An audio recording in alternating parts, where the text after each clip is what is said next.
Pessoal, então vamos começar.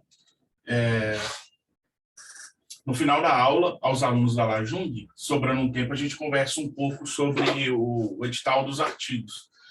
Se não der tempo, depois a gente marca um encontro só para conversar sobre o edital dos artigos, para vocês já começarem, na verdade já podem começar, né?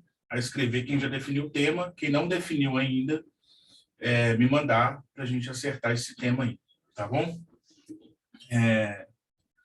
Vamos lá, hoje nós vamos falar um pouco sobre a resposta à acusação.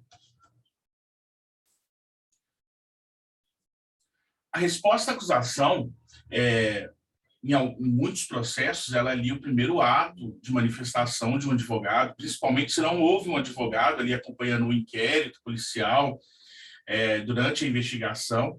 Então, ali é a primeira manifestação da defesa naquele processo. Então, ela tem que ser pensada de forma estratégica. O processo penal, como eu venho falando com vocês, ele tem que ser pensado de forma estratégica. E aqui, nessa resposta à acusação, é um momento-chave. É uma das grandes peças que eu falo ao longo do processo criminal, que a defesa tem que agir com estratégia. Então, é agora, na audiência em si, as alegações finais e eventuais recursos. Então, a estratégia defensiva, numa resposta à acusação, ela tem que estar na mente do advogado a todo momento. Pensando nisso, e até muito do que o Alexandre Moraes da Rosa fala, de pensar o processo como um jogo, como uma disputa ali, né? Você pode pensar o processo penal como um jogo de xadrez, só que é um jogo de xadrez meio complicado, né? Porque, não obstante você ter as regras ali previstas no Código de Processo Penal, essas regras elas acabam sendo um pouco modificadas para cada juízo. Então, cada juízo ali tem o seu entendimento sobre a lei, tem a sua forma de aplicar o Código de Processo Penal, e a defesa sempre ali buscando jogar pelas regras, né? Porque, como eu gosto de falar, regra, procedimento, forma é garantia para o acusado. Então, se foge daquela forma, foge daquela garantia que está ali prevista no Código, isso normalmente prejudica o acusado. Então, é um jogo que você não sabe o que as outras partes vão movimentar, você não sabe como as outras partes necessariamente pensam ou não, como que elas vão agir ou não diante da sua jogada, mas que você se pauta ali pelas regras do processo. E o advogado, também doutrinador, Jader Marx, ele consegue exemplificar bem o que eu penso, já pensava, mas depois de fazer o curso dele, ler alguns artigos dele, sobre como que se materializa essa estratégia defensiva no processo penal. Ele diz o seguinte, que o que a defesa tem que pensar ao agir de forma estratégica no processo é, primeiro, o que fazer, como fazer, quando fazer e o que não fazer. Então, ao responder essas perguntas, você pode dizer que a defesa está agindo, de certa forma, estratégica. De forma bem simples, nós vamos aprofundar um pouco mais sobre isso ao longo do estudo dessa resposta à acusação. O que fazer está mais ligado ao direito material. O que eu quero, qual o fim que eu almejo nesse processo? É um reconhecimento de uma legítima defesa, um estado de necessidade, uma diminuição de pena apenas, é uma absolvição. Ela está mais ligada ali, entrelaçada ao direito material. Isso seria o que fazer. Como fazer são os instrumentos do processo. Então, como que eu chego a esse objetivo? Quais que são os meios processuais que eu disponho para chegar nesse como fazer? E a pergunta mais importante, as duas mais importantes que eu entendo aqui, é o quando fazer e o que não fazer. O advogado ele tem que ter muito em mente isso. Quando fazer? Quando que eu devo fazer isso? Eu devo me manifestar dessa forma agora? Ou eu posso me manifestar dessa forma mais à frente? Se eu não me manifestar agora, eu vou estar sujeito a alguma preclusão? Porque, voltando, o processo penal como um jogo é um jogo também de esconde-esconde da defesa. Então, a defesa esconde um pouco a sua tese, esconde um pouco a sua prova para apresentá-la no momento certo. A defesa pode sim pegar o Ministério Público de forma desprevenida. Eu acho que existe ali um limite legal que nós vamos trabalhar ainda. Mas, dentro ali da legalidade, a defesa tem sim que esconder a sua tese defensiva. Porque se eu adianto a tese defensiva para o Ministério Público, ele vai fazer contraprova da minha tese. Isso pode me prejudicar muito lá na frente, principalmente quando falamos de processo relacionado ao tribunal do júri. Então, quando fazer é crucial. E o que não fazer também. Então, assim, a defesa ela tem que tomar muito cuidado. Eu preciso fazer isso aqui porque uma prova que talvez que você requeira pode ser um tiro no seu pé ali, pode acabar completamente com a sua estratégia defensiva. Eu gosto de dizer que a defesa tem uma arma, tem um poder que a acusação não tem. Ela está mais próxima de conhecer a verdade do que o Ministério Público. Mas, para isso, nós dependemos da colaboração do nosso cliente. O nosso cliente estava lá. O nosso cliente tem que nos contar exatamente o que aconteceu.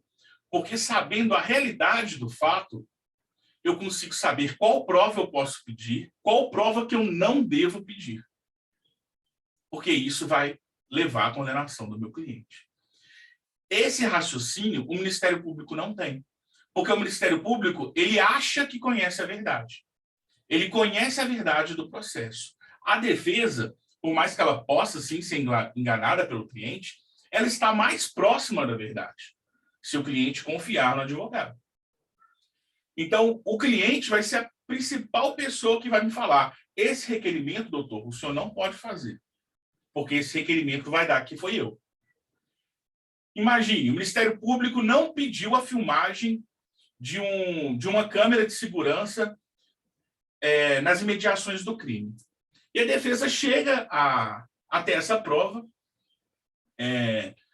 vamos pôr uma investigação defensiva, né? uma circunstância que não está documentada ainda nos autos. A defesa toma conhecimento que existe ali uma câmera de segurança que pode ter filmado a ação do seu cliente e da polícia, eventualmente. É o meu cliente que vai me dizer: doutor, pode requerer essa prova, que essa prova vai ser favorável para a gente. Ou, doutor, nem mexe com essa gravação, porque essa gravação vai mostrar que eu realmente estava traficando, que eu realmente agredi alguém.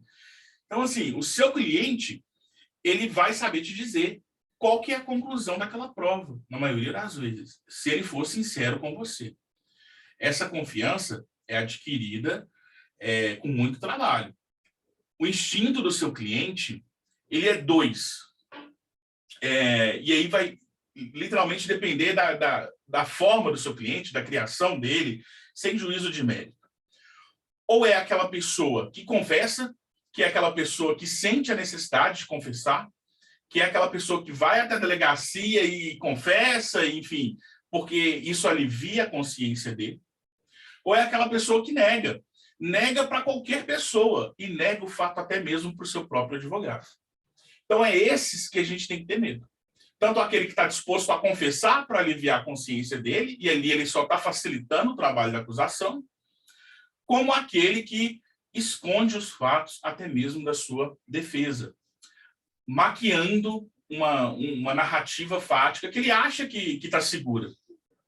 Mas que, se ele não alinha muito bem com o advogado dele, o próprio advogado destrói a argumentação dele, sem querer, ao requerer provas no processo. Então, você, mais do que ninguém, vai sentar com o seu cliente e falar o seguinte: olha, eu posso pedir aqui para ver se tem impressões digitais nessa arma, nesse carro, nesse objeto, para provar que você sequer encostou nele, ou eu não posso pedir, porque vai dar suas digitais. Essas anotações, esses escritos, são seus? Eu posso pedir uma perícia grafotécnica que vai dar divergência com o seu padrão? ou é melhor eu não pedir? Esses requerimentos, quem vai te indicar é o seu cliente.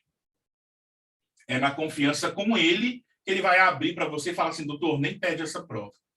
Doutor, é melhor você nem mexer com essa prova porque eu realmente encostei nessa arma. Isso vale para tudo. Então, assim, nas próximas aulas, eu vou tentar ver se a resposta à acusação eu faço de forma bem completa com vocês, porque ela já vai abarcar ali muito dos requerimentos ao longo da instrução. Então, eu vou aprofundar de forma, assim, minuciosa com vocês, cada um dos requerimentos que eu costumo fazer. Isso quer dizer que vocês vão fazer todos em todos os seus processos? Não. Cada processo é um processo. Então, é sentar, ver se aquilo se adapta ao seu processo e se aquilo é interessante ao seu processo. Não existem processos iguais. A experiência ajuda muito. Saber, ter conhecimento das técnicas, do caminho, dos raciocínios criminais, ajudam muito. Mas cada processo é um processo.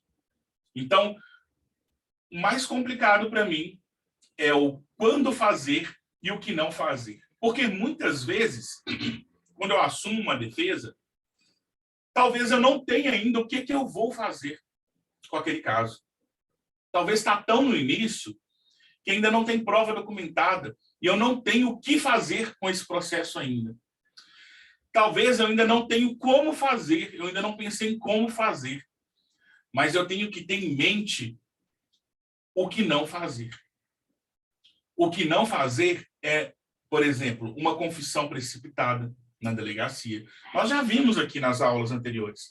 A confissão na delegacia, ela não beneficia em nada, zero o seu cliente. Não existe benefício para a confissão do seu cliente na delegacia. Isso eu posso colocar como uma regra, assim, quase que sem exceção. A única exceção que eu vejo seria aquele caso que seu cliente está ali em puríssima, clara, notória, legítima defesa. Não existe um risco de envolvimento dele com aquela conduta. E mesmo assim é com o pé atrás. Não existe benefício. O benefício da confissão, ele pode ser conseguido no depoimento judicial. Nós vimos, inclusive, o julgamento recente dessa semana, mas eu já tinha falado com vocês. Para fins de acordo de não persecução penal, eu não preciso da confissão da delegacia. O Ministério Público não pode barrar o ANPP porque o meu cliente não confessou na delegacia. Então, não existe benefício. Então, o que não fazer é muito importante nesse momento. E desculpa aos outros advogados, mas somente um advogado criminalista consegue entender isso. Às vezes, um civilista não sabe das nuances de um processo criminal, ele acha que talvez seja melhor para a pessoa chegar ali e confessar, chegar para ali e ajudar o trabalho da polícia, entregando provas. Nem sempre isso em regra, esse não é o caminho. Lembrem-se, o Estado é que tem que provar que o seu cliente é culpado. Então, você não precisa facilitar o trabalho deles. Eles estão ali para isso. Eles estão ganhando para isso. Então, deixa eles fazerem o trabalho deles. Não precisa ser facilitado. Eu falo que, num processo penal, muitas vezes, você não tem o rumo ainda. Você está ali perdido no meio daquelas provas, você acabou de entrar no processo, está aquele tumulto de situações, de família falando, cliente falando, polícia falando, Ministério Público fazendo requerimento, juiz, e você não sabe ainda qual que é o seu plano de defesa. Mas o mais importante é que você saiba o que não fazer naquele momento, para não prejudicar os seus futuros planos de defesa. Não fazer é uma técnica e é difícil. É difícil você ser firme ao ponto de falar, meu cliente vai permanecer em silêncio. Ser firme ao ponto de falar, meu cliente não fornece padrão genético. Ser firme ao falar, meu cliente não participa de reconhecimento pessoal. Não participa de reconstituição. Por quê? Porque isso quer dizer que lá na frente o seu cliente não vai acabar confessando, enfim, não. É porque qualquer coisa que eu faço aqui pode acabar vinculando a minha defesa, pode acabar limitando a minha defesa lá na frente. Imagine a dificuldade que é para um advogado criminalista lá na frente se deparar com o cliente falando, não fui eu, e pegar uma confissão assinada na delegacia, já é difícil. Agora, imagina se essa confissão está acompanhada de um advogado. É praticamente impossível você atacar aquela confissão que foi feita com a assinatura de um advogado representando ele ao lado. Então, cuidado. Algumas ações precipitadas no início, e não é só no inquérito, na resposta à acusação, isso pode acontecer, podem acabar cerceando a sua defesa lá na frente, cerceando os seus planos de defesa. Mas a defesa tem que ter um plano. Você pode, num primeiro momento, não ter um plano de defesa, mas você, o mais rápido possível, tem que se instruir ali das provas, de tudo que foi colhido, e traçar um plano. A defesa, ela não pode ser um barco à deriva, que não tem um rumo. A defesa tem que traçar um rumo. A defesa tem que traçar um objetivo.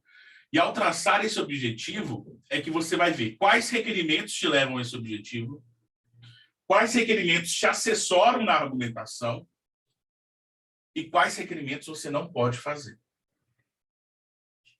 Então, traçar um plano de defesa é extremamente importante. É muito temerário uma pessoa que faz uma audiência de instrução, faz um plenário de júri, sem ter um plano de defesa. Mas também, uma pessoa que não tem um plano de defesa na resposta à acusação pode ser devastador para o seu cliente. Você tem que ter um rumo, porque existem situações aqui que nós vamos ver que são peremptórias. Então, se você não traça um rumo, você perde a oportunidade de produzir essa prova, ou da melhor forma possível produzir aquela prova. Pensem na defesa criminal como um barco, que se você está ali e a sua experiência, o seu conhecimento, vai fazer com que você, mesmo estando perdido ali naquele oceano, você consegue seguir, olha, o rumo que eu tenho que seguir é esse. Instintivamente, o meu rumo é esse.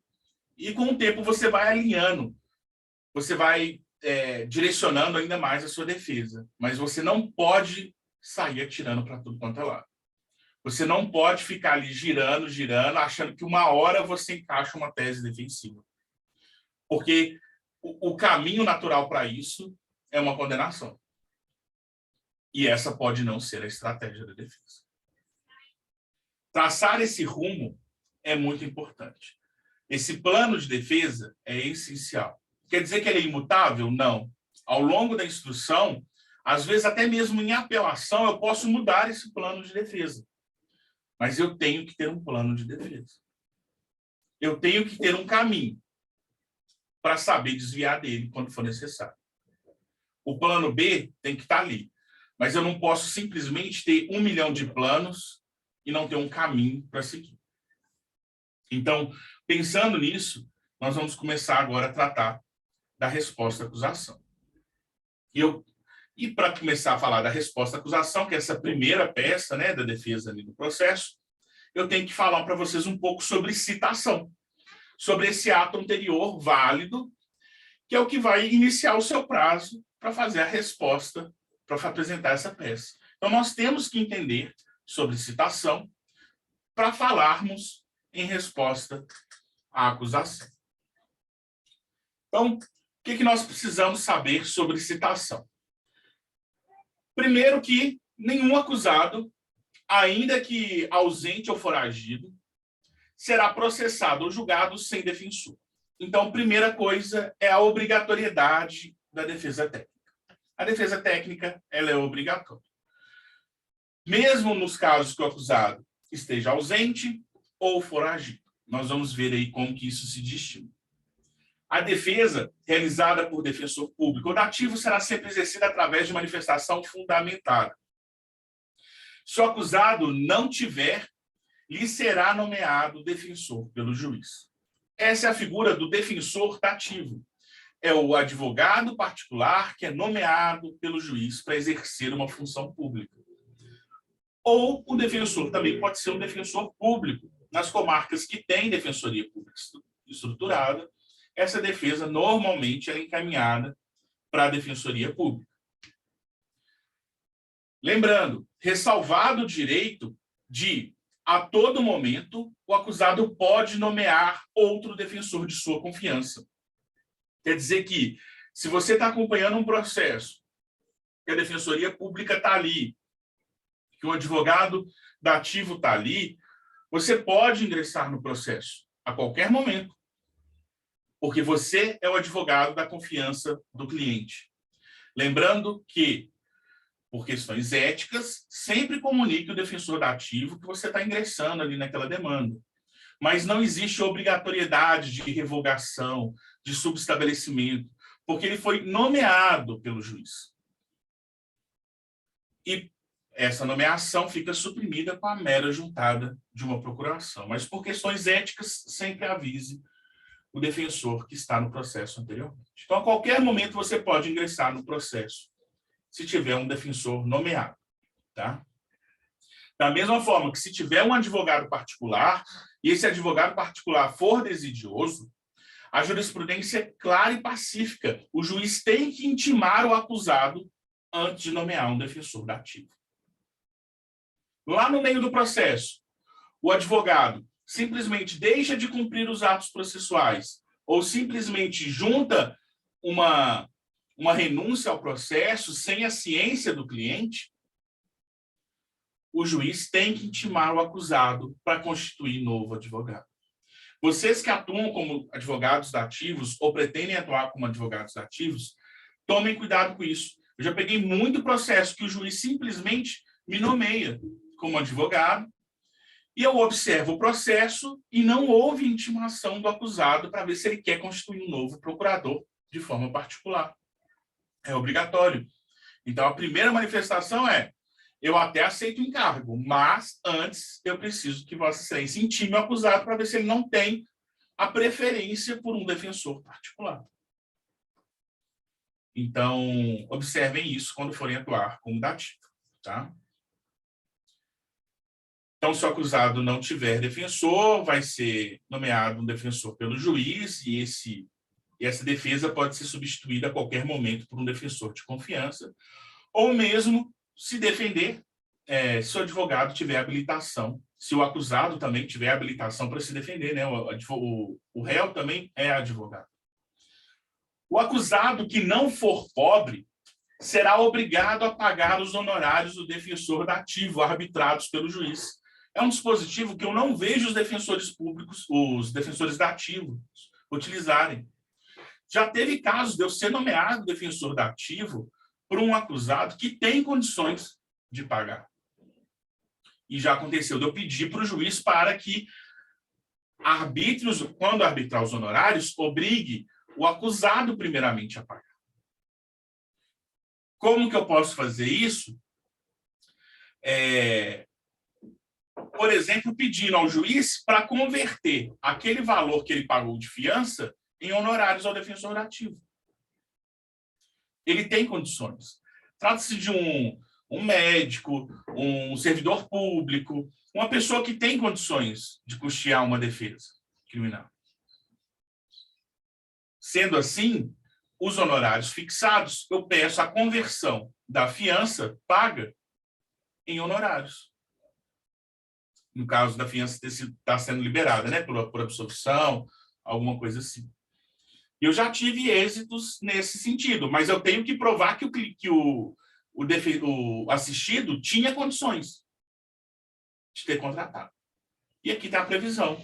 Se ele tem condições, você pode receber dele. Muitas vezes pode ser até mais rápido do que receber do Estado. Tá? Mas se depois você não conseguir receber dele, você pode receber do Estado. Isso não retira o seu direito. Tá? Então, lembrando que o advogado dativo não é só para pobre.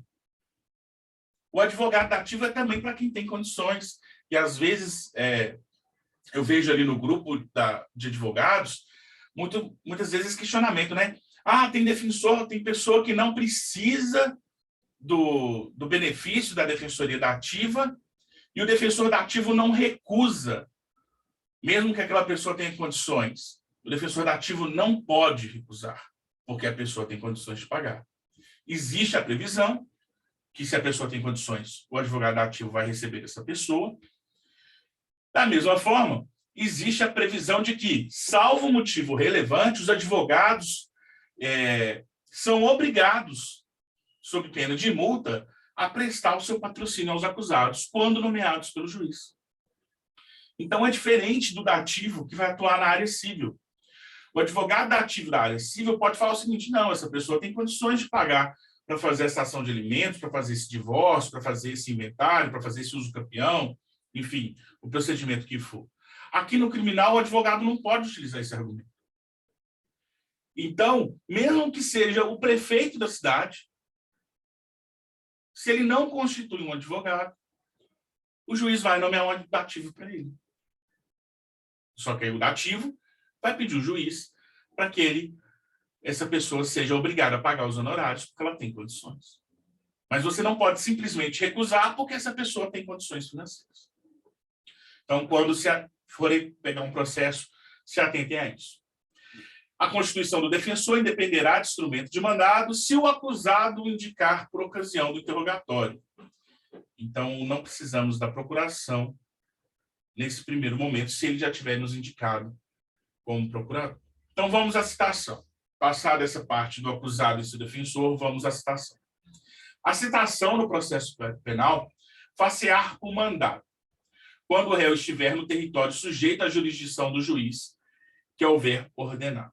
Isso quer dizer o quê? Que a regra é a citação pessoal. O acusado é pessoalmente citado para se defender no processo penal. Tá bom?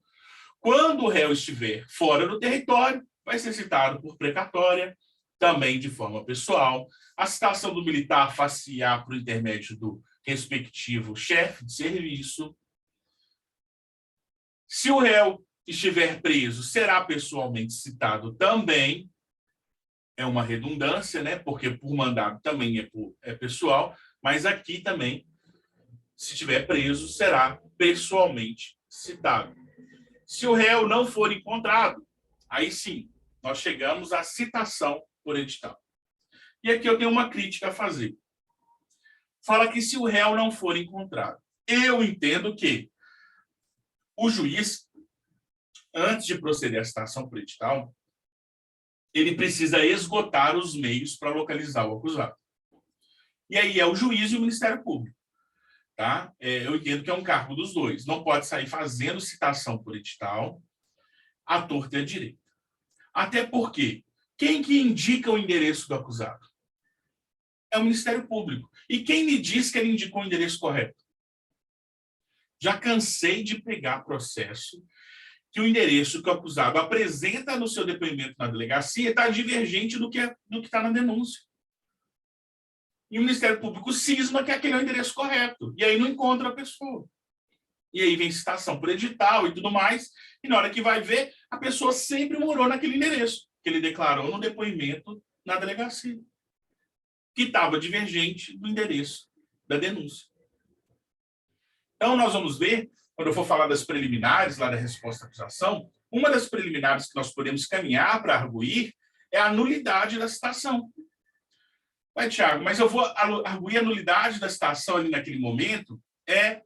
Por quê? Porque se eu anulo a citação, eu posso, em alguns procedimentos, ganhar prazo. Por quê? Porque se o réu for citado por edital, o processo fica suspenso. A prescrição está suspensa. Se eu anulo essa citação por edital, quer dizer que não houve suspensão válida da prescrição. Então, a prescrição contou esse período todo. E isso pode ser benéfico para o acusado. Então, fiquem atentos. Primeiro que, se o juiz nomear você para um réu que foi citado por edital, tomem cuidado. O réu citado por edital pode até ocorrer a nomeação de um defensor dativo ou de um advogado ali para ele. Mas a função desse advogado não é apresentar a resposta à acusação. Eu já vi muito advogado comer mosca, juiz nomear para a defesa de réu que foi citado por edital, e o advogado simplesmente apresentar a resposta à acusação, e aí, por questões automáticas de secretaria, já se marca audiência, já se expede mandado de intimação de testemunha, e lá na audiência, quando o acusado não comparece, é que vai verificar: mas peraí, esse acusado foi citado por edital. Nós vamos ver qual que é o papel da defesa quando o réu é citado por edital, principalmente o defensor dativo, mas não é apresentar a resposta à acusação. Tá? Se você a resposta à acusação, ela vai ser apresentada pelo defensor dativo quando o acusado for citado e não constituir defensor ou declarar, desde logo, que não tem condições para constituir um defensor particular. E ainda assim, verifiquem se a citação de fato ocorreu. Eu já peguei processo que a secretaria, por erro, né, achou que o réu tinha sido citado, que tinha transcorrido o prazo dele, sem manifestação, e nomeou um dativo. Eu, não, peraí, ele não foi citado. A certidão foi negativa do oficial de justiça. E aí tem que voltar ao processo, fazer o chamamento do feito à ordem, para suprir essa nulidade anterior. Então, o réu vai ser citado por edital, tem que ser esgotado os meios. É uma preliminar que você pode arguir, não se esgotou os meios antes de se fazer a citação por edital. E com isso, como eu disse, você pode acabar conseguindo uma prescrição. Depois nós vamos fazer uma aula só sobre prescrição, tá? Porque tem gente que acredita que não tem prescrição antes do recebimento da denúncia, depois de uma reforma que teve na lei. E tem sim. Ela só não pode ser pela pena aplicada, mas pela pena em abstrato pode sim. Citação por hora certa. Citação com hora certa. Tem no penal. É raro a gente ver. É raro a gente ver o juiz aplicar isso, o Ministério Público requerer isso, mas tem a citação por hora certa. E a citação por hora certa tem peculiaridades, que quando ocorre, normalmente a secretaria não observa os outros requisitos da citação por hora certa. Verificando que o réu se oculta para não ser citado, o oficial de justiça certificará a ocorrência e procederá à citação com hora certa, na forma estabelecida no artigo 227 a 229 do Código de Processo Civil. Esses números de artigo não correspondem mais ao que está no Código de Processo Civil, porque o Código de Processo Civil foi alterado depois desse texto que está no Código de Processo Penal. Mas o que vai falar lá? É o atual artigo 252, tá? Quando por 2 vezes o oficial de justiça houver procurado o citado em seu domicílio ou residência, sem o encontrar, deverá, havendo suspeita de ocultação. Então, a primeira coisa, o primeiro requisito para ter uma citação por hora certa é o oficial de justiça ter comparecido 2 vezes. Eu tenho que verificar se ele compareceu 2 vezes. Segunda, ele tem que ter certificado a existência de uma suspeita de ocultação. Não é simplesmente porque a pessoa não foi encontrada, porque às vezes a pessoa está trabalhando durante a semana e não é localizada naquele endereço no horário comercial. Tem que haver suspeita de ocultação. Então, isso tem que estar na certidão também. Intimar qualquer pessoa da família ou, na sua falta, um vizinho, no dia útil imediato, que voltará para efetuar a citação na hora designada. É isso que nos interessa, que tem que ter ido 2 vezes, tem que ter certificado a ocultação. No dia e hora designados, o oficial de justiça, independente de novo despacho, comparece ao domicílio do acusado, da pessoa que vai ser citado. Se o citado, a pessoa, não estiver presente, o oficial de justiça procura se informar das razões da ausência, dando por feita a citação. Esse é o segundo caminho. Então, ele vai 2 vezes, suspeita da ocultação, marca uma data, volta no outro dia ele dá por citado. Mas observem, e aqui é o requisito que normalmente a secretaria come mosca. Feito isso tudo, e ele vai deixar essa contrafé com algum familiar ou vizinho, e ele tem que ter colocado isso na certidão, artigo 254. Feita a citação com hora certa, o escrivão ou chefe de secretaria envia ao réu, no prazo de 10 dias, contados da data da juntada do mandado aos autos, uma carta, uma correspondência, pode ser eletrônica ou pode ser uma carta mesmo, com cópia da denúncia, para que ele seja citado. E só aí é que começa o prazo da resposta à acusação. Então, se o seu cliente consta lá que ele foi revel, se assumiu o processo com o seu cliente revel, assim, né, entre aspas, né, processo prosseguindo ali, porque ele estava com suspeita de ocultação e tudo mais, e o escrivão não observou essa questão de enviar a carta para o acusado. Se isso não foi feito, não foi certificado no processo, você vai pedir a nulidade da citação por hora certa e anular todos os atos que foram feitos. Infelizmente, você vai anular tudo que foi feito depois, porque seu cliente não foi regularmente citado. O Aurí Lopes Júnior, inclusive, entende que por a citação por hora certa, por ser uma citação ficta, aqui nós temos a previsão, olha, aqui atrás, que, olha lá, ó, completada a citação com hora certa, se o acusado não comparecer, lhe será nomeado defensor dativo. Ele entende que essa nomeação de defensor dativo não é para apresentar resposta à acusação, porque é uma citação ficta. Então, ele entende que não houve, que essa citação por hora certa seria equivalente à citação por edital. Seria somente para produzir provas antecipadas, responder a requerimentos de decretação de prisão, não seria para a resposta à acusação. Mas se você for apresentar a resposta à acusação, se o juiz assim o nomear para apresentar a resposta à acusação, observem se a citação foi feita de forma correta. E se ingressarem no processo que o réu foi citado por hora certa, observem se foi respeitado isso, senão você vai conseguir anular todos esses atos.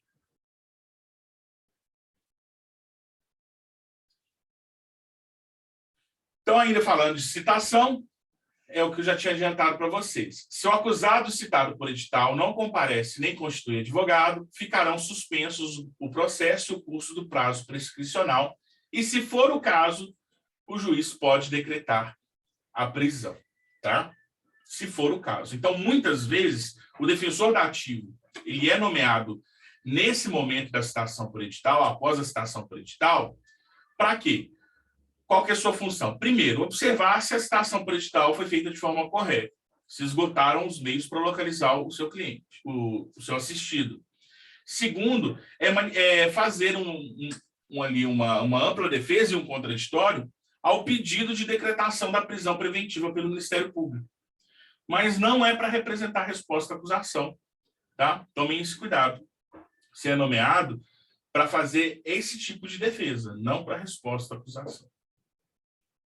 Dúvidas até agora sobre citações? Então, vou continuar. Conceito e tipos de defesa. Apesar de eu dar o nome da aula, né, de resposta à acusação, nós temos o gênero maior seria a defesa do acusado. A defesa do acusado pode ser exercida de várias formas. Uma delas é a resposta à acusação. A gente coloca a resposta à acusação, que normalmente é praticado no procedimento comum, né? O conceito seria o seguinte: trata-se de peça obrigatória, pois, não sendo apresentada, deverá o juiz nomear um defensor para oferecer. E no momento, é o momento que o imputado poderá arguir defeitos, que seriam as nulidades, da denúncia ou da queixa, e alegar tudo o que interessa em sua defesa, juntar documentos, indicar provas, bem como arrolar testemunhas. Esse é o conceito do Aurí Lopes Júnior. Então, vamos aqui a um esquema que eu preparei para vocês. Modalidades e fundamentos, fundamentos e prazos. Da resposta, nós temos a resposta à acusação, a defesa preliminar e a resposta preliminar. Quando que eu uso cada um? Primeiro, a resposta à acusação, ela está ligada, essa nomenclatura, ela vai ser utilizada nos procedimentos ordinário e sumário, no procedimento sumaríssimo e no procedimento especial do júri.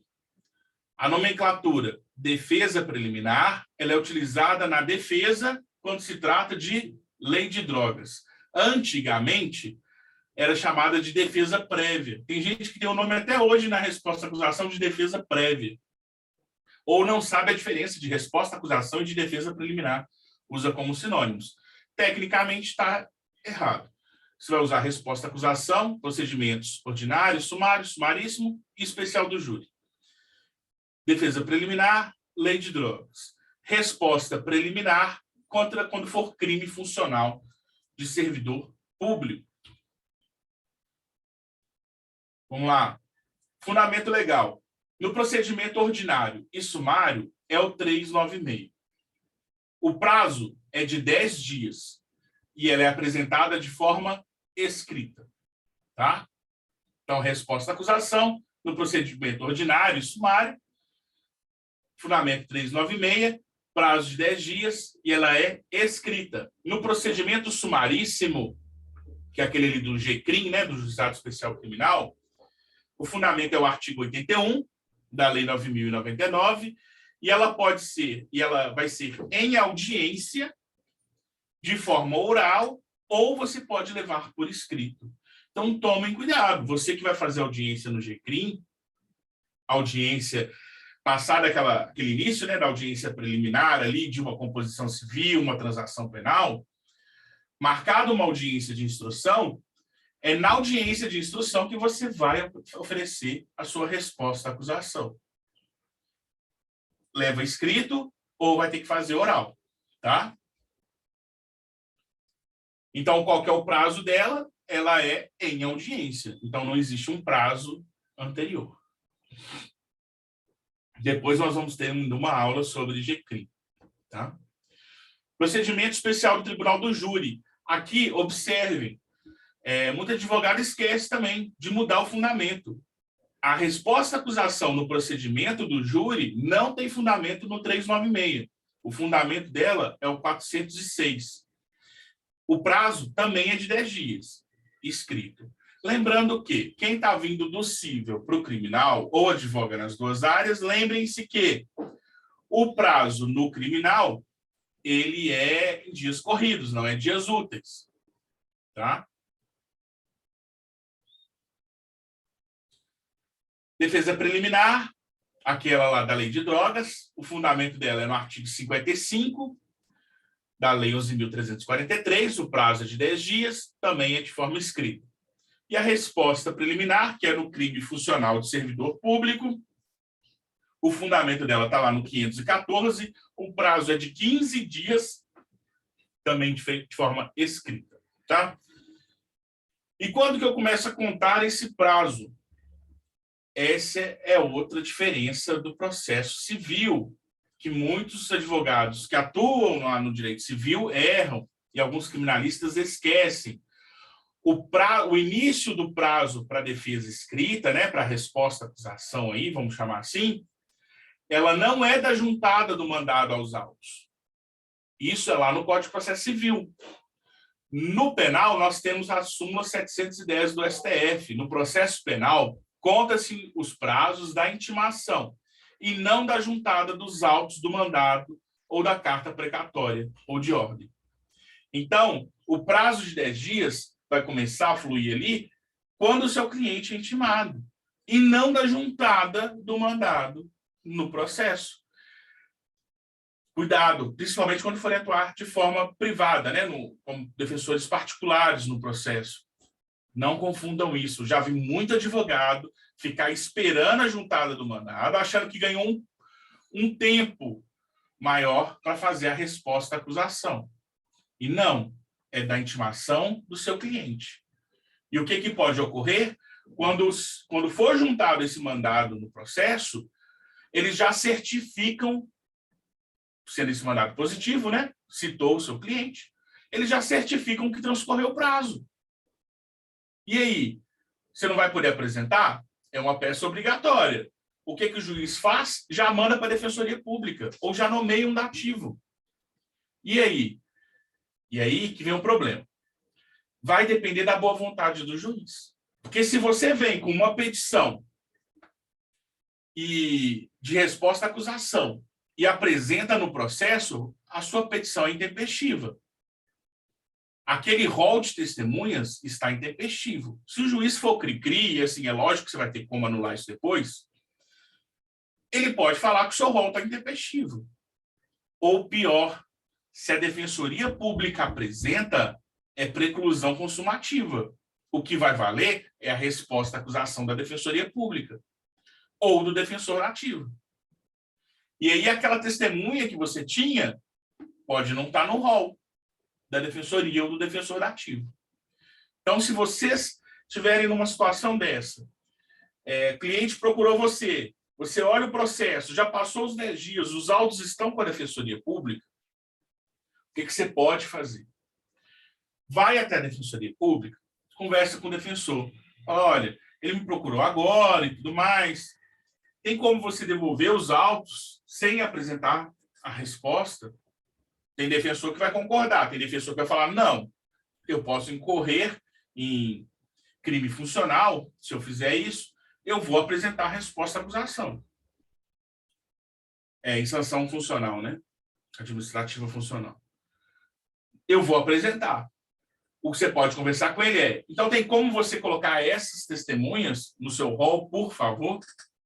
E ele já indicar essas testemunhas no rol dele, e depois você tem como complementar. Nós vamos ver aqui, nós vamos tratar ainda do quando apresentar, né, dentro daquela perspectiva de o que, como e quando.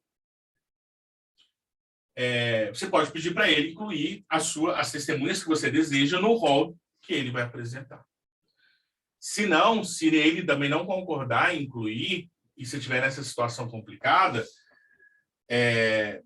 aí que vem a questão de você apresentar o rol e bater o pé com o juiz, falando, olha, esse aqui é o rol do cliente, existe ampla defesa e tudo mais. Porque é difícil você incluir uma testemunha lá na frente, que não está no seu rol, tá?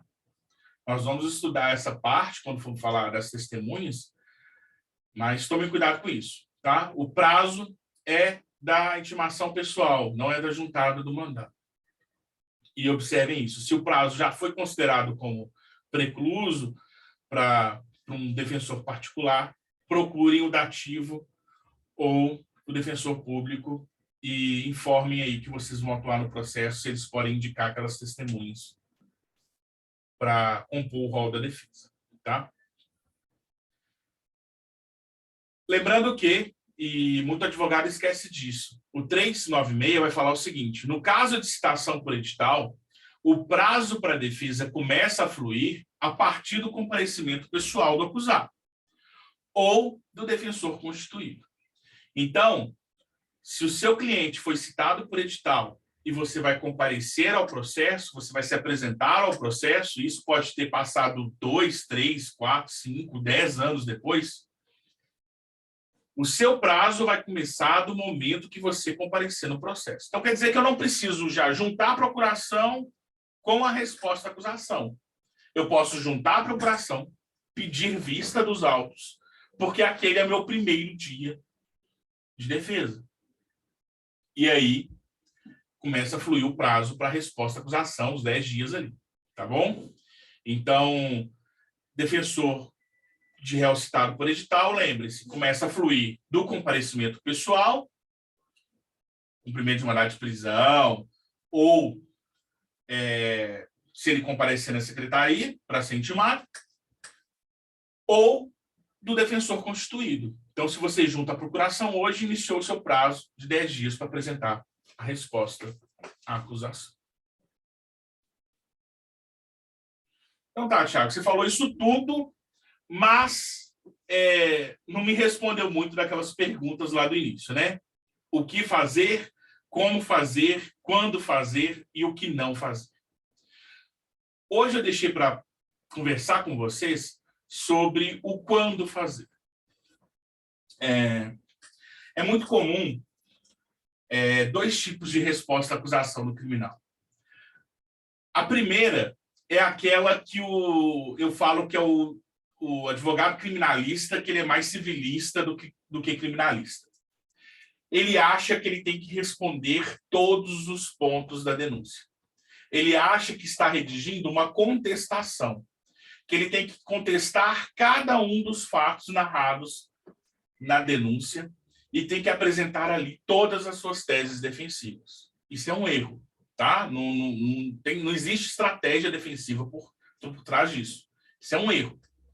A resposta à acusação, ela não é uma contestação. Você não precisa rebater os fatos narrados na denúncia. Não é o momento para você fazer isso estrategicamente. Estrategicamente, nós vamos ver o que você tem que fazer.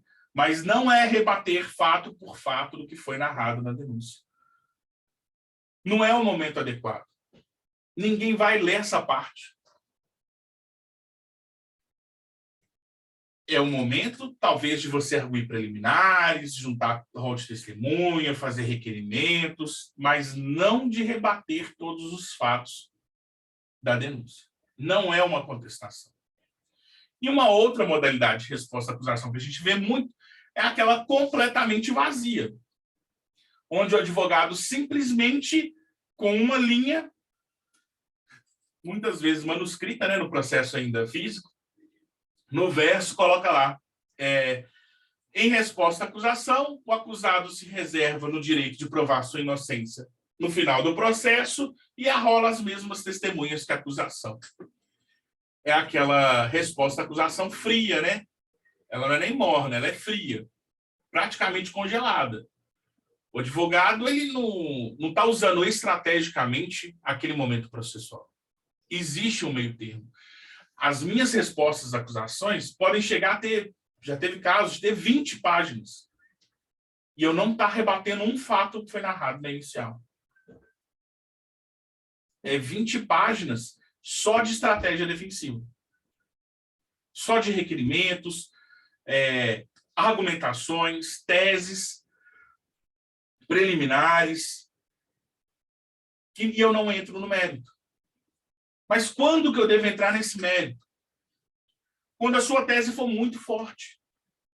Se você tiver 100% de certeza, e assim, gente, é raro um juiz absolver sumariamente um cliente.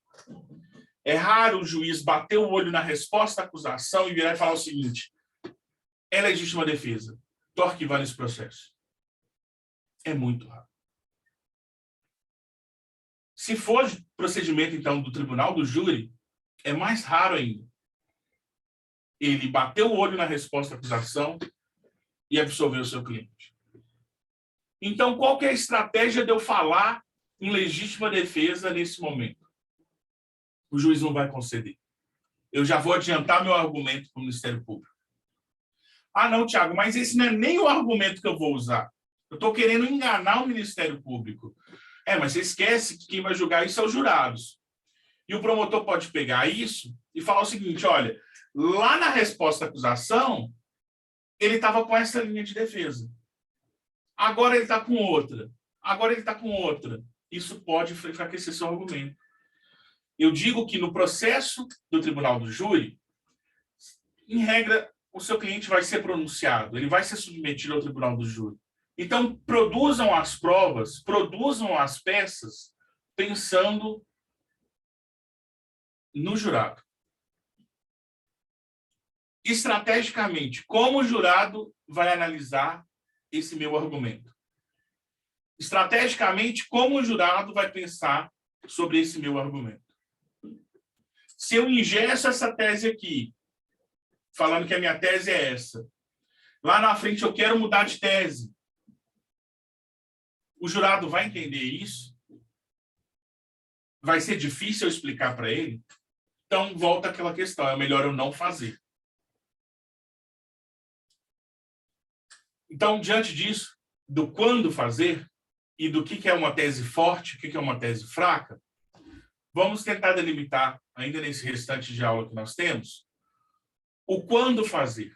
O que é imprescindível está na minha resposta à acusação e o que eu posso deixar para depois. O artigo da resposta à acusação, ele vai falar o seguinte: na resposta à acusação, o acusado poderá arguir preliminares, alegar tudo o que interessa em sua defesa, oferecer documentos e justificações, especificar as provas pretendidas e arrolar testemunhas, qualificando-as e requerendo sua intimação quando necessário. Então, o artigo já me dá aqui algumas deixas do que eu posso fazer numa resposta à acusação. Eu posso arguir preliminares, eu posso entrar no mérito, se eu quiser, eu posso especificar as provas, que aí são os requerimentos defensivos, né? Quais são os requerimentos que eu tenho. Eu posso arrolar testemunhas, eu posso caminhar nesse sentido. Mas a questão é, estrategicamente, é o melhor momento para eu fazer isso? Imaginemos o seguinte caso. Eu tenho um determinado documento e esse documento é muito bom para o meu cliente. Esse documento é crucial, mas esse documento, se eu der muito tempo para outra parte, ela pode começar a desconstruir esse meu documento. Ela pode correr atrás de provas para desconstruir esse meu documento. Estrategicamente, talvez não seja o melhor momento eu juntar esse documento agora. Estrategicamente, eu posso juntar esse documento depois. E aí? O que eu posso fazer depois? O que ainda dá para salvar? Tiago, eu entrei num processo que o advogado foi aquele advogado da resposta à acusação sucinta. O cara só rolou as testemunhas da acusação. E aí? Eu não posso mais requerer provas? Eu não posso mais juntar documento? O que eu posso fazer? O que eu consigo salvar? Então, vamos ver em que momento que estão as preclusões. Porque são em momentos distintos. Então, inicialmente, o artigo fala que eu posso fazer isso tudo.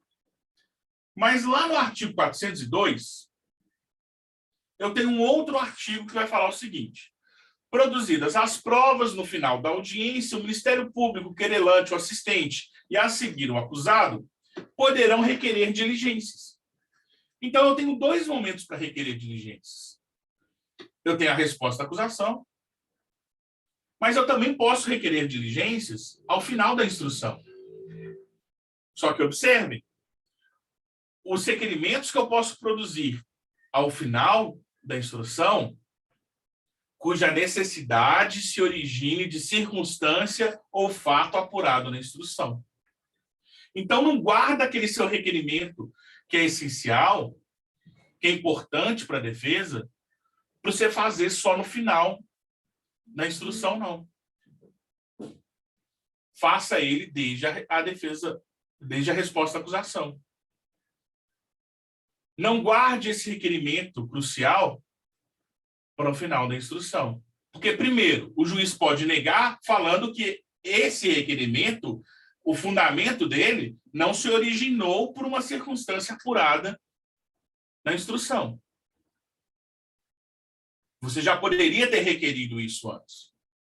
E eu digo mais, você deveria ter requerido isso antes. Por quê? Inclusive, é uma situação que eu coloco nas minhas peças. Os requerimentos que eu faço na resposta à acusação, eu quero que eles sejam juntados antes da audiência.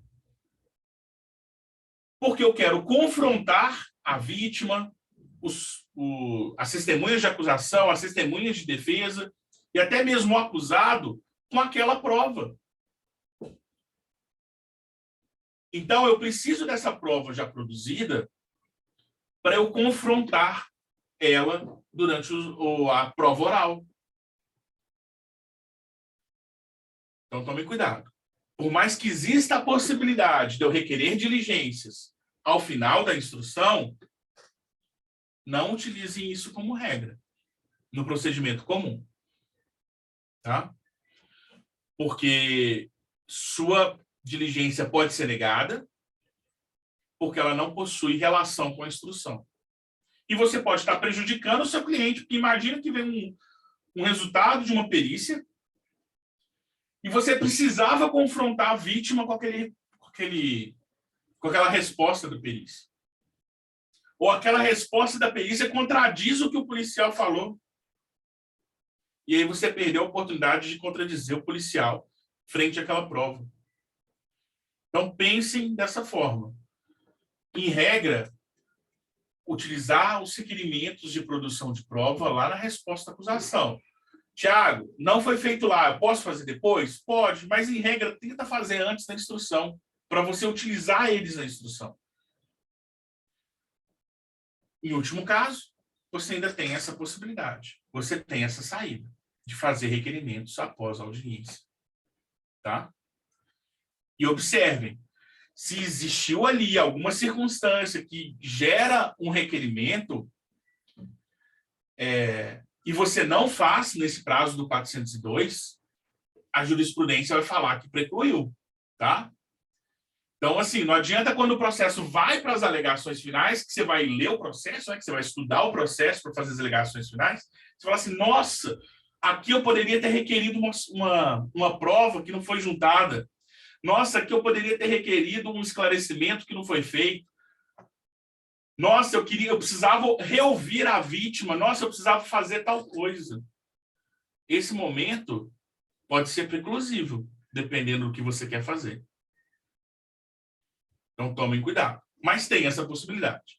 No procedimento do júri, nós temos a fase do 422, que é depois que tem a sentença de pronúncia, que teve recurso em sentido estrito, que está transitado em julgado o fato do seu cliente ir ao tribunal do júri, existe a fase do 422. Ao receber os autos, o presidente do tribunal do júri determinará a intimação do órgão do Ministério Público e do querelante, no caso de queixa e do defensor, para no prazo de 5 dias apresentarem rol de testemunhas, que vão ser ouvidas em plenário, oportunidade em que poderá juntar documentos e requerer diligências.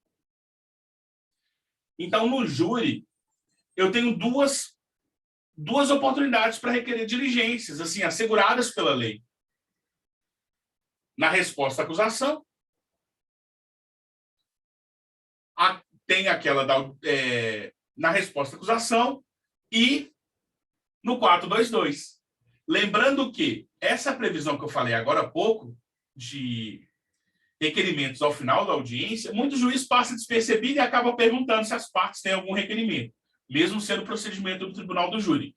Mas esse 402 é para o procedimento comum, tá? Para o júri não tem essa previsão de requerimentos ao final da audiência. Então, tomem cuidado. Se você está aguardando um requerimento para ser feito ao final da instrução, não tem essa previsão legal. Se o juiz bater o pé, não tem previsão legal para esses requerimentos após a audiência no procedimento do tribunal do júri. Você vai poder fazer nesse 422.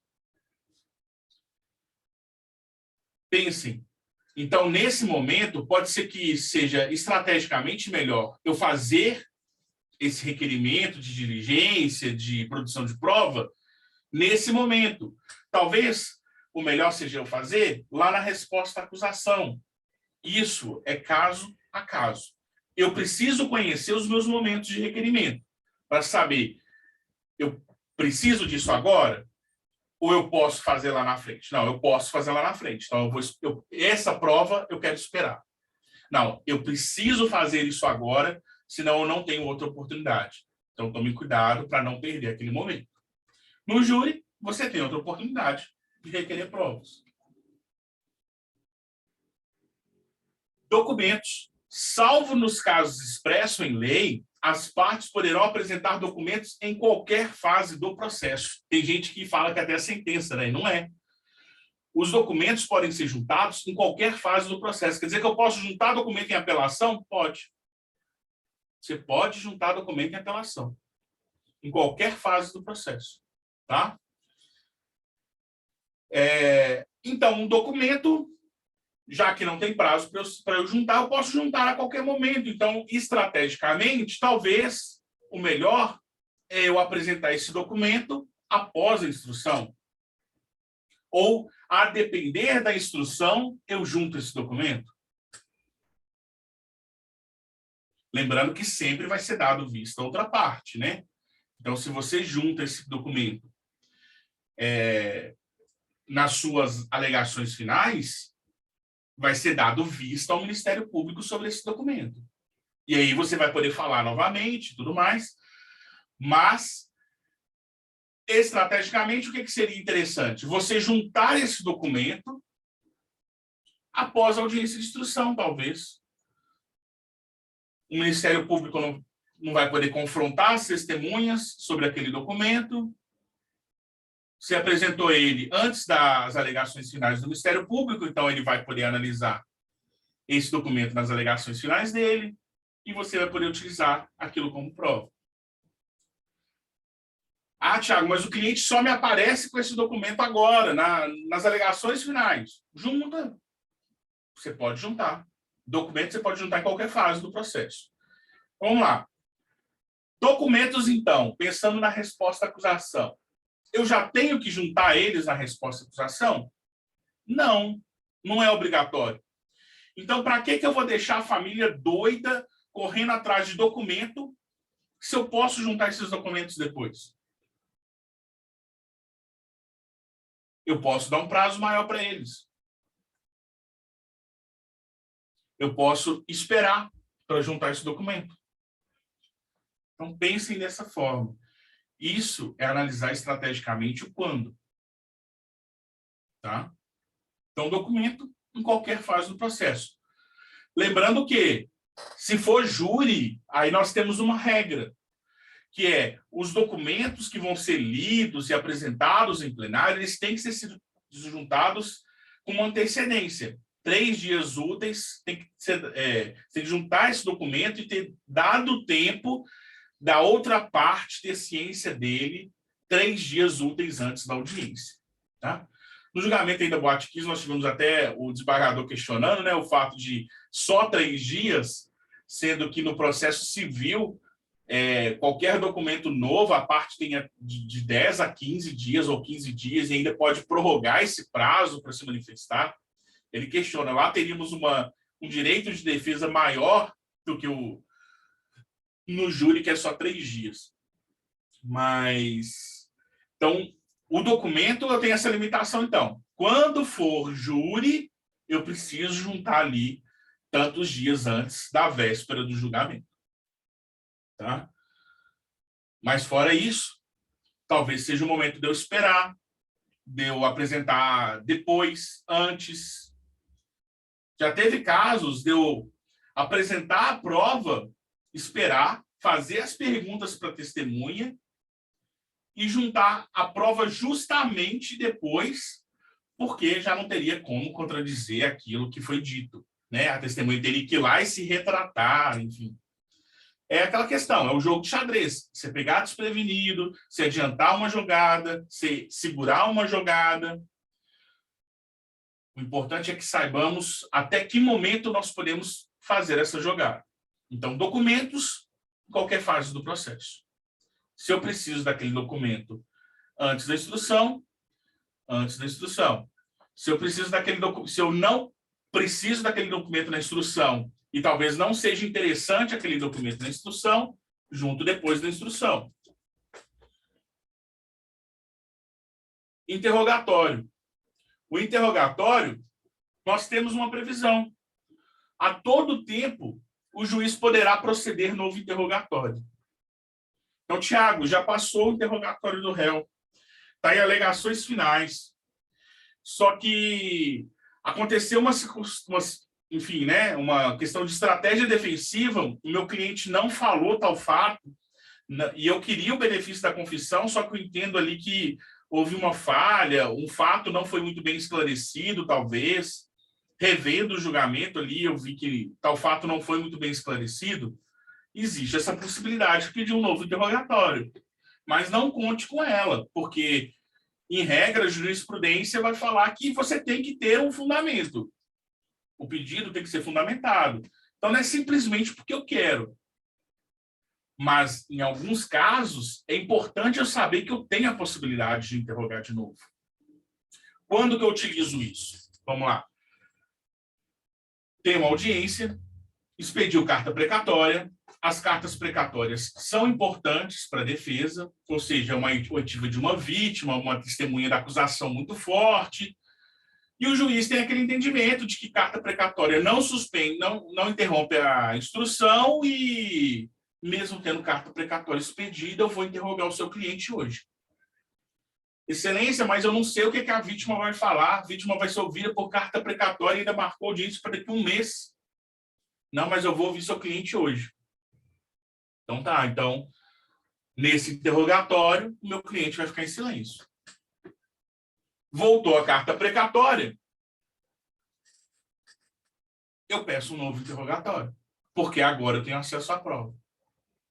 Entendeu? A questão de fundamentar e a questão de, estrategicamente, eu não deixar o meu cliente prestar um depoimento antes de ter voltado uma carta precatória importante de uma vítima, por exemplo. E aí, mais, eu posso orientar o meu cliente, na hora que ele virar e falar o seguinte, que vai permanecer em silêncio, ele pode falar, vou permanecer em silêncio uma vez que não voltou a carta precatória da vítima. E pronto, está aprovado ali o prejuízo, está aprovado o porquê que ele permaneceu em silêncio naquele momento e por que você precisa de um novo interrogatório. Então, saibam esses argumentos que a defesa tem, saibam o que está precluso, o que não está precluso, para que vocês possam ter essa flexibilidade. Nulidades. A nulidade, nós temos um problema sério, porque existe uma teoria da nulidade de algibeira, que a defesa não pode ter nulidade de algibeira. Ou seja, a defesa sabe que ocorreu uma nulidade, não alega, para lá na frente alegar e querer anular todo o processo. Ou desfazer aqueles atos. A jurisprudência entende que não pode a defesa guardar nulidade para ser usada lá na frente. Então, quando que você argue as nulidades? Em regra, imediatamente após ocorrer.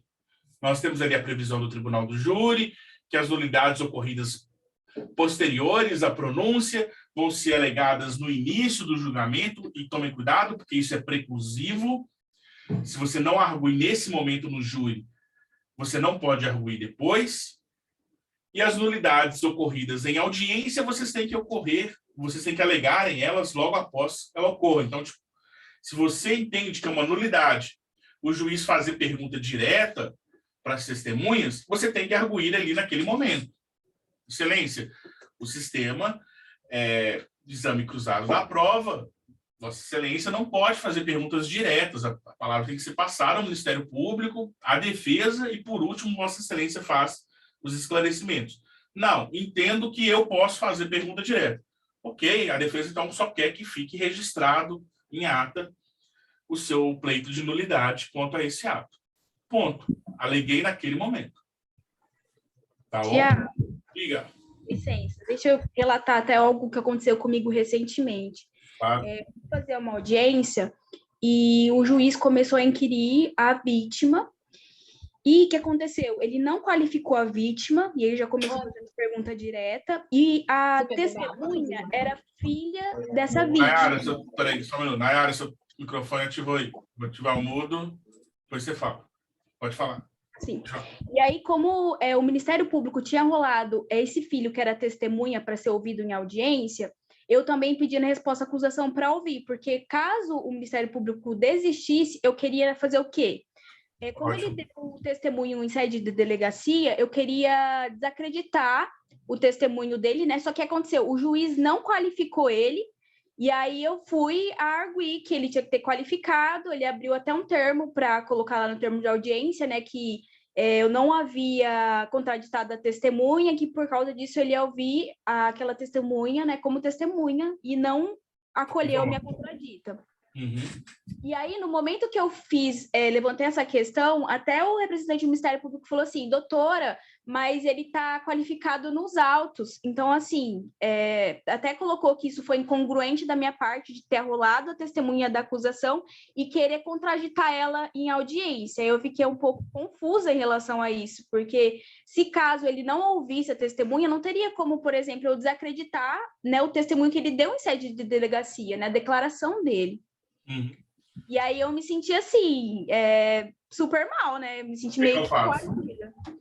Exatamente. Aqui algumas dicas para você, então. Sempre que você for arrolar uma testemunha, que você sabe que não é testemunha, que na verdade seria um informante, enfim, que você vai fazer a contradita, quando você colocar ela na resposta à acusação, você coloca assim, rol de testemunhas. Aí você coloca o seu rol de testemunhas. E você coloca assim, rol de informantes. E já coloca ali como informante. Quer dizer que você já sinalizou para o juiz que você entende que é informante, que não é testemunha. Ponto. Segundo, o juiz tem sim que qualificar. Tá? O juiz agiu errado. Ele tem sim que qualificar. E aquele momento é o momento que você interrompe, você estava agindo certinho, que naquele momento você interrompe e fala o seguinte, olha, eu quero apresentar a contradita em relação a essa testemunha. Como eu disse, acho que já disse aqui em outras aulas, eu já tive casos de uma juíza não saber que existe contradita no penal. Achar que não existe contradita no penal. Existe sim. Os efeitos da contradita no penal é que são diferentes. O juiz, em regra, ele vai ouvir a testemunha. Então, nesse caso, ele iria ouvir sim, tá? Esse menor, só que ali ele poderia, se acolhesse a sua contradita, não colher o compromisso com a verdade. Eu te digo o seguinte, na prática, isso daí não surte muito efeito, tá? Para quando o julgamento é com juiz singular. Eu bato muito o pé em fazer contraditas, em não colher o compromisso de quem não pode ser colhido o compromisso, quando é tribunal do júri. Tá? Porque para o juiz, a gente sabe que para ele, informante, testemunha, ou ele vai dar todo o crédito possível para a vítima e os seus familiares, ou ele não vai dar crédito nenhum para os familiares do réu. Então, as contraditas ali já não interferem muito para o convencimento do juiz. Mas para o jurado talvez seja interessante essa questão de você reafirmar, olha, essa pessoa tem compromisso com a verdade, essa pessoa não tem compromisso com a verdade. Tá? Mas o juiz agiu errado, e nesses casos, em audiência virtual, como eu estou sempre gravando, eu já gravo ali e já, logo após a audiência, eu já junto a gravação. Se o juiz não tiver constado isso em ata, né, não tiver constado isso na gravação, eu já junto a gravação e falo, olha, ocorreu uma nulidade, eu pedi para constar e não constou. E aí, no caso, em sede de alegação final, acaba que... Você deixou alguma prova disso na ata? Ele relatou em ata que o fato de eu ter arrolado a testemunha seria incongruência da minha parte não querer ouvi-la.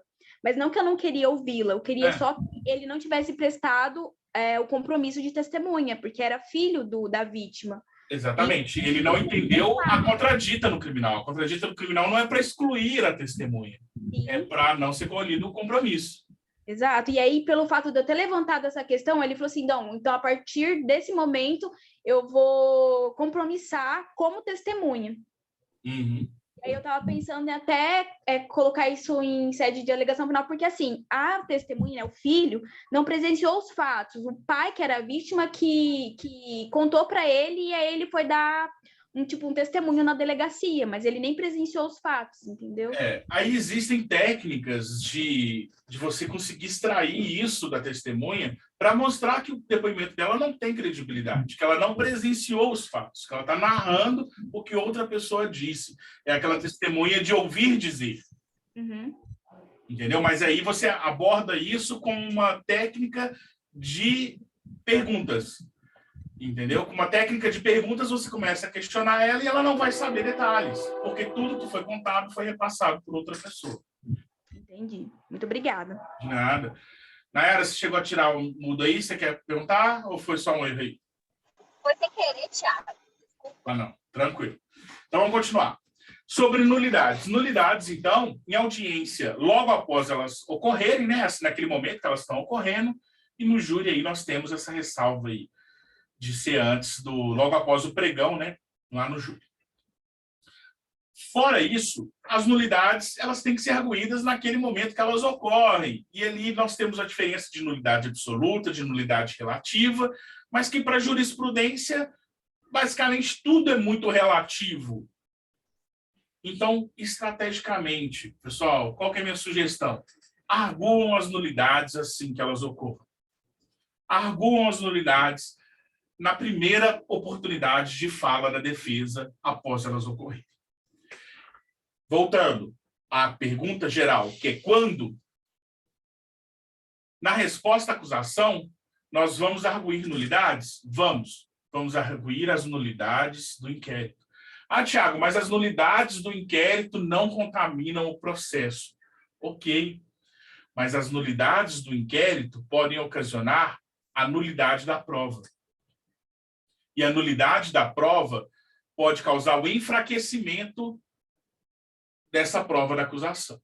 Então, se existe uma violação de domicílio, e está claro para mim ali, pelos elementos do inquérito, que houve uma violação de domicílio, eu já vou arguir na resposta à acusação. Eu já vou pedir a nulidade das provas obtidas pela violação do domicílio. Eu posso pedir isso depois? Posso.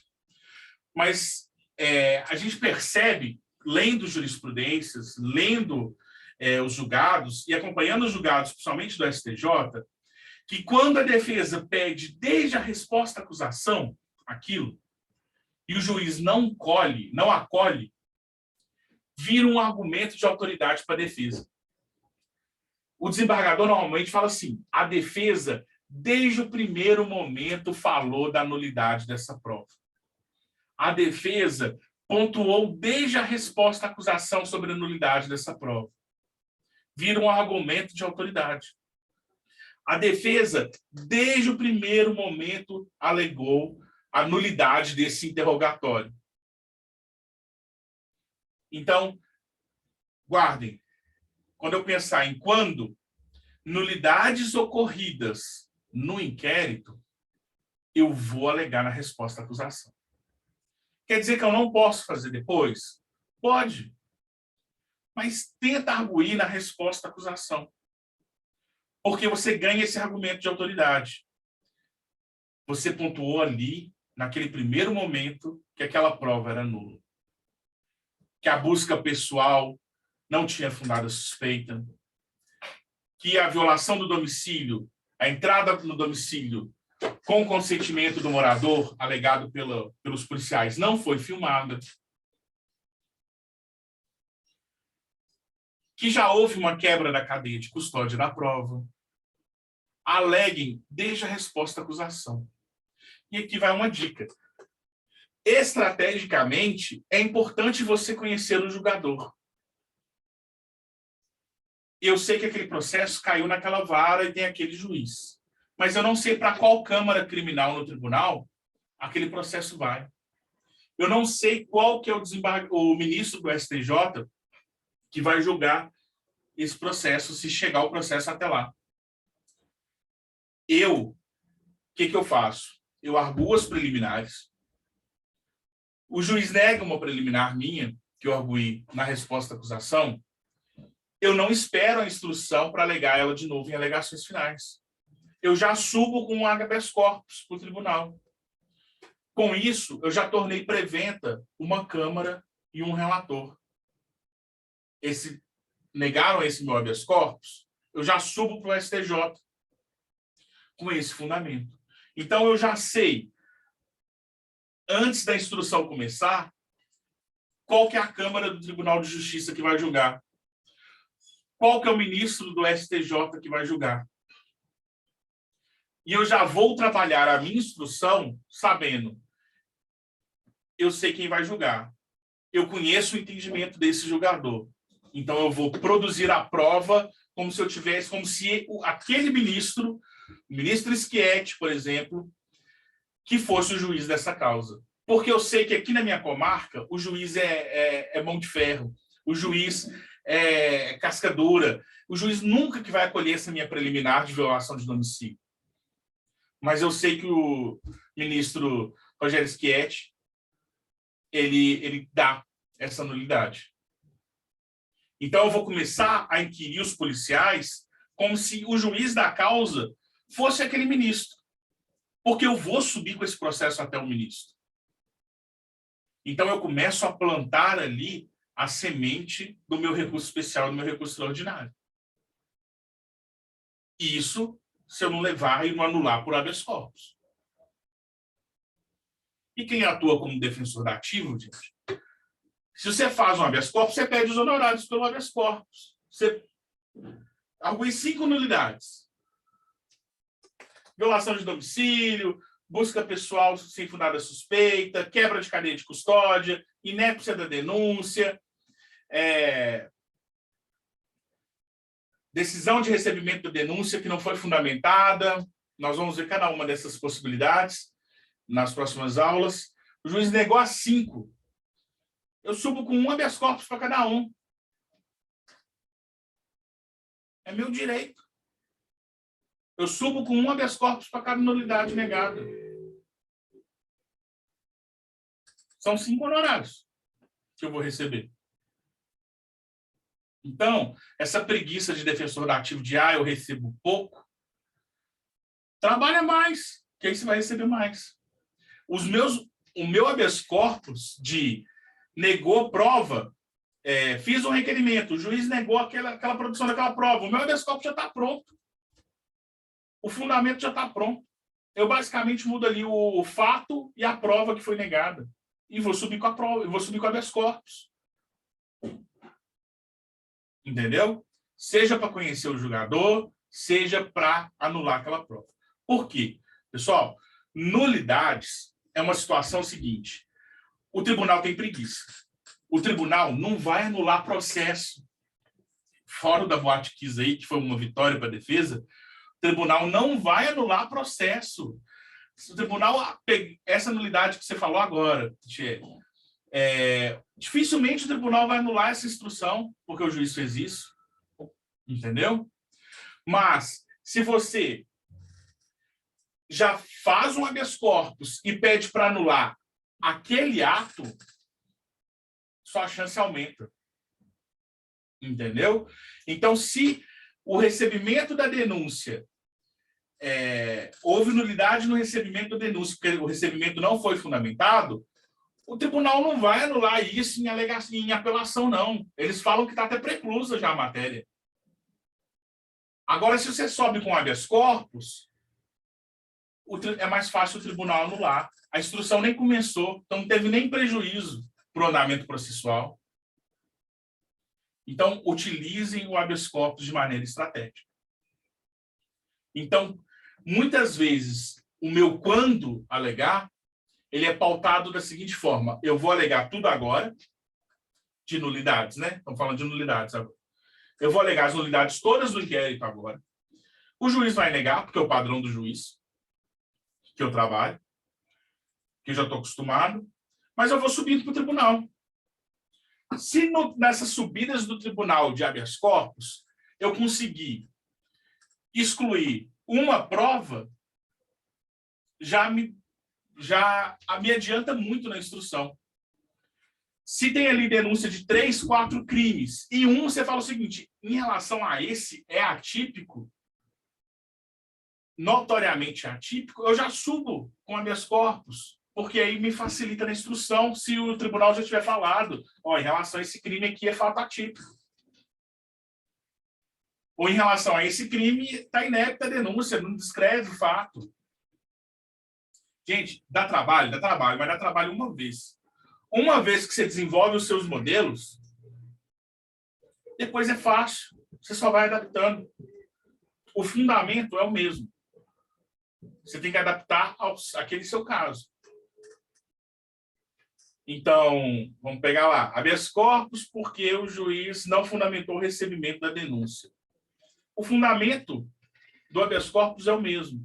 O juiz deu aquele despacho padrão, né? Recebo a denúncia, foi preenchido os requisitos do artigo 41, aquele despachão genérico, que é quase um carimbo, né? Não fala nem o nome, nem a quantidade de acusados, nem qual crime, aquele recebimento da denúncia que vale para qualquer crime, né? Você já sobe com aquilo. O tribunal pode dar, pode não dar, mas você marca a presença, você mostra que você é uma defesa atuante, que o juiz pega o processo e fala o seguinte: esse advogado está me dando dor de cabeça, mas é a função do advogado. O advogado está ali para dar dor de cabeça mesmo, porque na hora que chegar na instrução, o juiz vai pensar 2 vezes antes de cometer uma nulidade, igual essa que aconteceu com a Michele, se o advogado já meteu um monte de habeas corpus lá atrás por outras coisas. Não estou falando para fazer habeas corpus sem fundamento, é diferente. Na maioria das vezes, você tem até fundamento demais, só que muito advogado tem preguiça. Fala assim, vou fazer um habeas corpus aqui, vai chegar lá no STJ, nem o STJ vai dar isso. Tenta. Advogado é isso.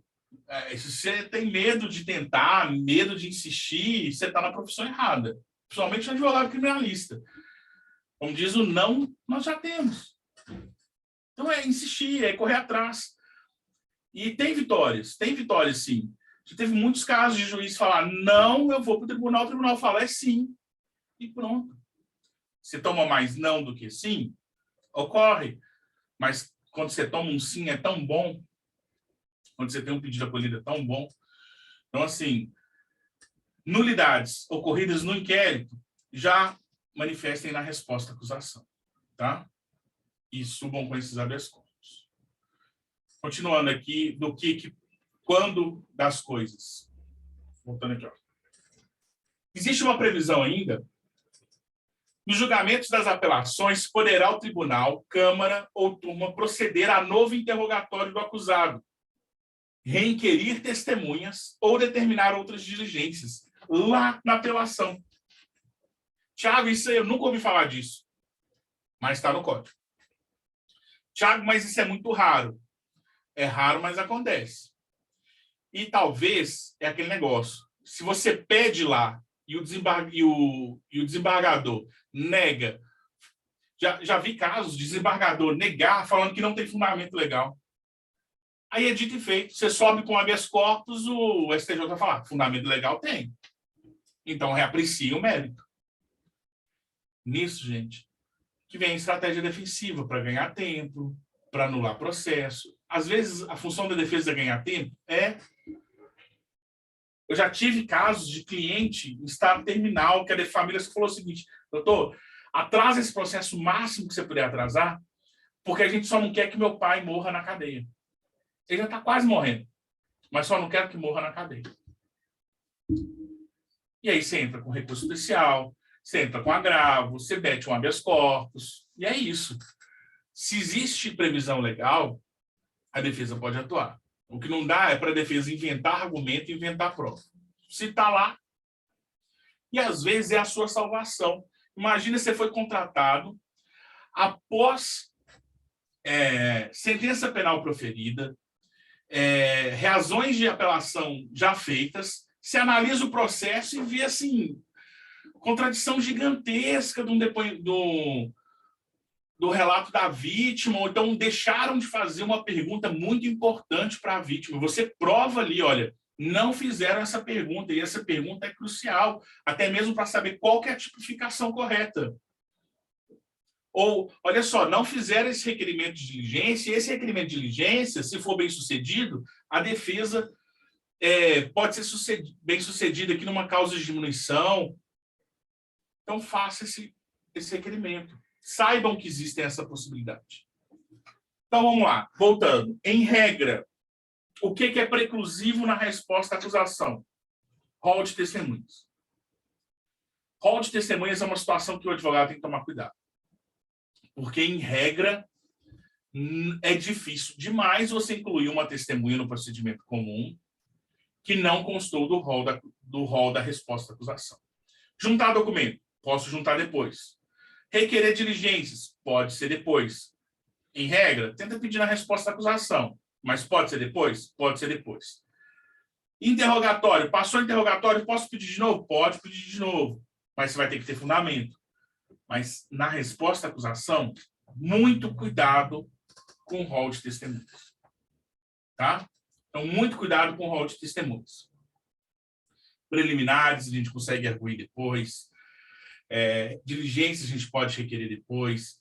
Mas cuidado com o rol de testemunhas. Então, o que não dá para deixar para depois? Um rol de testemunhas bem feito. Estrategicamente, arrolar as testemunhas da acusação é importante. É importante até mesmo porque se a acusação vier a desistir, você pode insistir.